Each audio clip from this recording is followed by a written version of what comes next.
eu queria falar alguma coisa, já que hoje se fala em ressurreição. Eu não morri, mas estive ali no limite da morte.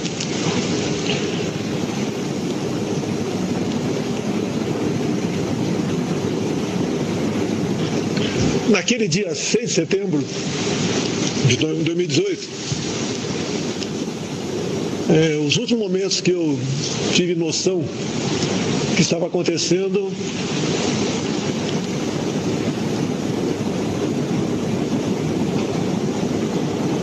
eu estava no centro cirúrgico da Santa Casa de Juiz de Fora.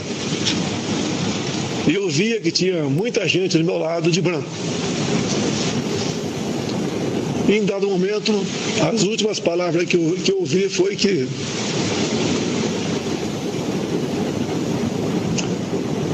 vamos abri-lo. Essas palavras talvez tenham vindo do médico Dr. Borsato, que de vez em quando eu converso com ele, mas não perguntei se foi ele que me disse isso. Eu me lembro no dia seguinte, dia 7 de setembro. Eu acordei e estava sendo colocado dentro de um avião UTI. E dentro do avião tinha uma pessoa, de seus 60 anos de idade, que eu não tinha a menor ideia quem ela fosse. Depois fiquei sabendo que essa pessoa era um médico famoso, o Dr. Macedo.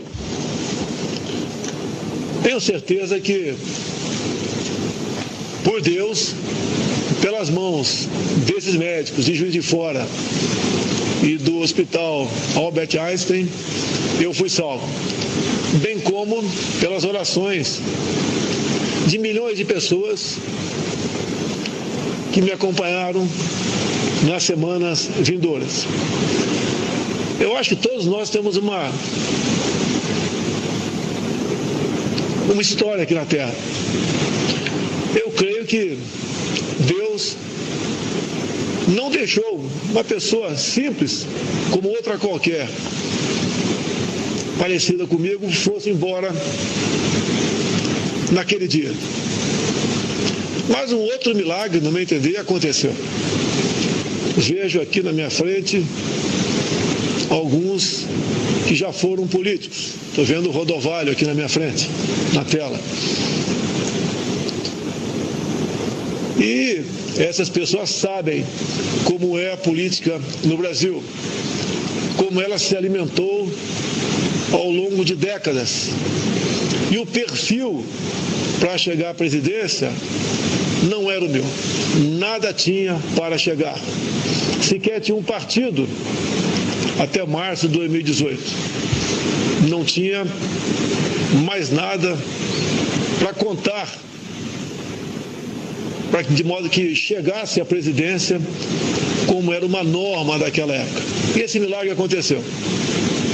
Mesmo sem sair do hospital ou depois da minha casa, onde muitas pessoas me visitaram, muitos cristãos, evangélicos, católicos, entre outras denominações, me visitaram, e aconteceu no final de outubro de 2018 uma eleição. E confesso, comecei a trabalhar 4 anos antes, sozinho, andando pelo Brasil. Tive passagens que realmente merecem um filme, mas não farei isso não, pode ficar tranquilo. Como, por exemplo, a minha passagem por Manacapuru, chegando sozinho naquela cidade onde umas 200 pessoas me esperavam no porto. E aí, eu creio que uma coisa muito importante nos fez chegar à vitória. É o João 8,32, sempre levando a verdade para essas pessoas. Eu nunca discursei, me dirigi para falar o que o povo queria ouvir. E sempre falei o que o povo tinha que escutar. E tem mais uma passagem também, para não demorar muito aqui. Como é que apareceu o Brasil acima de tudo, Deus acima de todos? O Brasil acima de tudo é usado no meio militar, até o cumprimento entre um militar e outro. Um grita Brasil, outro fala acima de tudo. Pela primeira vez, o Deus acima de todos, você pode procurar na internet, estava vendo um evento em frente ao Congresso Nacional. Tinham vários parlamentares presentes. Isso tem uns 6 anos aproximadamente. E ali tinham várias lideranças, muitos políticos. Eu estava lá e de repente chegou um pastor que não era político e falou, né, só 3 vão falar, um é você. Apontou para mim, eu falei, mas eu não sou evangélico. É você que vai falar. Ele usou a palavra agora há pouco aí, no começo dessa live. E eu fiquei bolando, né? O que eu vou falar? Como é que eu vou dirigir para 20 mil evangélicos? Falar alguma coisa? Não era candidato aí naquela época, né? Dentro de mim eu sabia que era candidato, mas ninguém sabia da minha boca, né? Que tinha essa pretensão. E me dirigi, falei para esse público e confesso que quando eu falei Brasil acima de tudo, eu não sabia como complementar. E veio uma coisa que dentro de mim mandou falar Deus acima de todos. Pode ter certeza que isso, bem como os valores que nós defendemos, tão desgastados ao longo dos últimos anos, em especial os familiares, o desrespeito pregado e imposto contra nossos filhos em sala de aula, o cada vez mais desgastar instituições como os militares, cada vez mais se pregar a discórdia, a divisão entre nós de raça, cor, sexo. Isso tudo nós falávamos exatamente o contrário, como devia ser. Devíamos ter um Brasil para todos nós, para todos, sem exceção. E creio que esse segundo milagre, o da eleição, aconteceu. Porque o que estava em jogo não era um governo que simplesmente poderia mudar alguma coisa. Era um governo que tinha que mudar muita coisa. E o que estava em jogo nisso? Me desculpe se estou errado. Eu posso reformular o que vou falar aqui agora. Mas eu entendo que tem algo muito mais importante que a nossa própria vida. É a nossa liberdade. E estamos caminhando para sermos uma Venezuela. Como temos agora um grande perigo pela frente, que estamos já nos preparando para se afastar dele. Não podemos colocar o destino do nosso país sob dúvida de que a liberdade será mantida a qualquer preço.